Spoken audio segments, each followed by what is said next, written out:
আমার হাতে যখন একদমই সময় কম থাকে তো তখন আমি কিভাবে ঝটপট একটা ইফতার প্রিপারেশন নিয়ে থাকি। সো সেটাই আজকে আপনাদের সাথে আমি শেয়ার করব।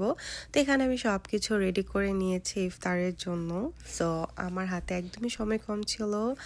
আমি চিন্তা করলাম যে যেহেতু বাচ্চারাও ইফতার করবে তো এমন একটা খাবার আমাকে রেডি করতে হবে যেটা বেসিক্যালি বাচ্চাদের খেতে কোনো প্রবলেম হবে না, আর আমাদের তো হবেই না, কারণ বাচ্চারা যেটা খেতে পারে সেটা আমরা অনায়াসে এমনিতেই খেতে পারি। তো এই তো আমি আজকে এখানে ফ্রাইড রাইসটা আমি রেডি করব। দ্যাটস ওয়াই আমি এখানে আগেই পানিটা বসিয়ে রেখেছিলাম, গরম পানি। দেন আমি এখানে রাইস অ্যান্ড একটু সয়াবিন তেল অ্যান্ড একটু সল্ট দিয়ে দেই। মানে অয়েলটা দিলে একটু ঝরঝরা হয়, অনেক ভালো হয়। সো এই জন্য আমি এটা ইউজ করি আগেই। আর এখানে আমি চিকেনটাকে রেডি করে নিচ্ছি। এটা আমি টোস্টারে দিয়ে দিব ওভেনে। সো এই তো আমি ওভেনে গিয়ে দিয়ে দিলাম। তো ওইখানে আমি চুলাতে রান্না করতে করতে এখানে কিন্তু আমার চিকেনটাও হয়ে যাবে অলরেডি। আর এখানেই তো আমার হেল্পার চলে এসেছে। তো ও যখনই আমি কিছু কুক করি, একটু স্মেল ওর কাছে যখনই উপরে চলে যায় যে নিশ্চয়ই কোনো কিছু একটা কুক হচ্ছে, মামুনি কিছু একটা কুক করছে, সো ও তখনই ঝটপট আমার কাছে চলে আসে আমাকে হেল্প করার জন্য। সো ও আমার কিচেনে আমার রান্না করার সঙ্গী অ্যান্ড গিয়ে আমার কি বলে আমার ফ্রেন্ডের মতো। ও গিয়ে কিচেন আমাকে অনেকটা টাইম দেয়, তো এটা আমার একদিকে অনেক বেশি ভালো লাগে সত্যি কথা বলতে।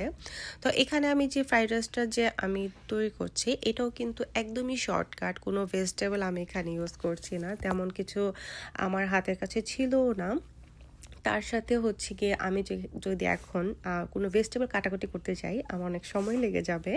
তো দ্যাটস ওয়াই আমি একদমই shortcut just sausages and eggs দিয়েই আমি এটাকে করে নিলাম। তো আর আইদানের গিয়ে এভাবে খেতে কোনো প্রবলেম হয় না বেসিক্যালি, মানে বাচ্চাদের। তো চিন্তা করলাম যে অল্পটি যেহেতু করছি বেশি করে সসেস অ্যান্ড গিয়ে ডিম দিয়ে এটা আমি করে নিই। তো এই তো আমার ফ্রাইড রাইসটাও হয়ে গিয়েছে। আর এইখানে আমি যেহেতু সসেস ছিল, তো আইদান সসেস অনেক বেশি পছন্দ করে, তো ওকে আমি বলছিলাম আজকে তোমাকে সব সসেস আইটেমটা করে দিব। মেইনলি ইফতারের সময় আমাদের কারো কোনো খাবার নিয়ে প্রবলেম হয় না, একটু আইদান একটু প্রবলেম হয়, ও সব খাবার ইজিভাবে নিতে পারে না, খেতে পারে না, দ্যাটস ওয়াই। তো ওকে আমি বলছিলাম যে ঠিক আছে তোমার জন্য আমি স্পেশালভাবেই করে দিচ্ছি। তো চিকেনটা শুধু শুধুভাবে আমি ফ্রাই করে দিলে খেতে পারতো, বাট আমার কাছে মনে হলো সারাদিন রোজা রেখে একদম বেশি খাবারটা ড্রাই ড্রাই হয়ে যায়, দ্যাটস ওয়াই আমি চিকেনটাকে একটু সসেস অ্যান্ড একটু ক্যাপসিকাম দিয়ে সুন্দর করে একটু সস করে একটু গ্রেভি করে নিলাম অ্যাকচুয়ালি।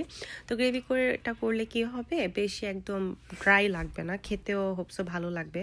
তো এই রেসিপিটা আমি কখনোই করিনি জীবনে, আমি জানিও না, আমার যেটা মন চেয়েছে আমি সেটাই করেছি। বিভিন্ন রকমের সস দিয়েছি এখানে, বিভিন্ন রকমের স্পাইস আমি এখানে ইউজ করেছি, অ্যান্ড আইদানও আমাকে এক একটা স্পাইস এনে দিচ্ছিল, অ্যান্ড আমি এটা ইউজ করেছি। ও দেন ও দেখলো যে সব কিছু মিলে কেমন একটা স্মেল হলো, তো এখানে স্মেল নেওয়া ট্রাই করছিল। তো এই তো হয়ে গিয়েছে। তো আমার ইফতারের প্রিপারেশন এখানে অলমোস্ট ডান, আমার ফুডটা ডান হয়ে গিয়েছে। কি খাবো এখন, একটা শরবত তো লাগবে, একটা ড্রিঙ্কস না হলে তো আসলে হয়ই না। দেন আমার বাসায় ট্যাং ছিল না, তো রুয়াবজাটা আবার ও বেশি পছন্দ করে না, তো দেখলাম ফ্রিজ খুলে যে দই ছিল, তো ভাবলাম আমি দই লাচ্ছি করে ফেলি। আর আমার বাসায় একটা দুইটা কলা, সেটা একটু কালো হয়ে গিয়েছিল, তো ভিতরে একদম ভালো ছিল। তো চিন্তা করলাম এটাকে একটু কাজে লাগিয়ে ফেলি, তো এগুলোর সাথে একদম মিক্স করে দেন আমি এই শরবতটা গিয়ে রেডি করে নিই। আর আমি সবসময় চেষ্টা করি ইফতারের আগে সব কিছু রেডি করে দেন ইফতারের পরের জন্য কোনো কিছু রেখে দেওয়া আমার পছন্দ না। আমি সাথে সাথে সব কিছু ওয়াশ করে ফেলি অ্যান্ড কিচেনটাও আমি ক্লিন করে ফেলি, তাহলে ইফতারের পর আমার জায়গাটা দেখতেও আমার অত ম্যাস লাগে না, আমার খারাপ লাগে না কাজ করতে। তো ইফতারের পর যেই থালা বাসনগুলো আমাদের হয় ওগুলো আমার বেশি একটা থাকেও না, তখন আমি এগুলো সব কিছু করে ফেলতে পারি, আমার কাজটা অনেক বেশি ইজি হয়ে যায়। তাই আমি সবসময় চেষ্টা করি যে যখনই যে কাজটা করি কিচেনে সাথে সাথে সাথে যেন ক্লিন করে ফেলতে পারি, তাহলে পরে মানে পরিষ্কার থাকলে ওই জায়গাতে কাজ করতে অনেক বেশি ভালো লাগে। সো যাই হোক, এই তো আমার ইফতারের সময় হয়ে গিয়েছে আর আমার ইফতার একদম রেডি। একদম সিম্পলি একটা ইফতার প্রিপারেশন ছিল, বাট অনেক বেশি ইয়ামি ছিল, অনেক বেশি ভালো ছিল আলহামদুলিল্লাহ। তো ইফতারের পর দুধ চাটা না হলে কিন্তু একদমই চলে না। এটা আমার কথা না, এটা হচ্ছে আমি ছাড়া বাকি সবার কথা। কারণ হচ্ছে আমি একদমই চা খাই না, বাট প্রতিদিনই আমাকে এই ডিউটিটা পালন করতে হয় যে ইফতারের পর আমাকে অবশ্যই অবশ্যই চাটা জাল দিতে হয়। কারণ চা ছাড়া অ্যাকচুয়ালি আমি ছাড়া বাসার কারো হয় না। এমনও হয় যে আয়দানও আমাকে চায়ের জন্য বুকিং দিয়ে রাখে যে মামুনি আফটার ইফতার আমি কিন্তু একটু চা খাবো। সো যাই হোক, এখানে এই যে আমার মেইন যে চাখোর সে চলে এসেছে। মূলত তার জন্যই হচ্ছে চাটা রেডি করতে হয়। এটা হচ্ছে তার মগ। তার মগের মধ্যে you plus me and equal to love এই সাইনটা করা। তো আমি এটা দেখাচ্ছিলাম যে এটা হচ্ছে ওর চা। তো এইখানে সে হচ্ছে গিয়ে আমাকে একটু ক্র্যাক করে দিবে আমার পিঠে যে তুমি অনেকক্ষণ ধরে কাজ করতেছো, আসো আমি তোমাকে একটু ক্র্যাক করে দিই, তোমার ভালো লাগবে।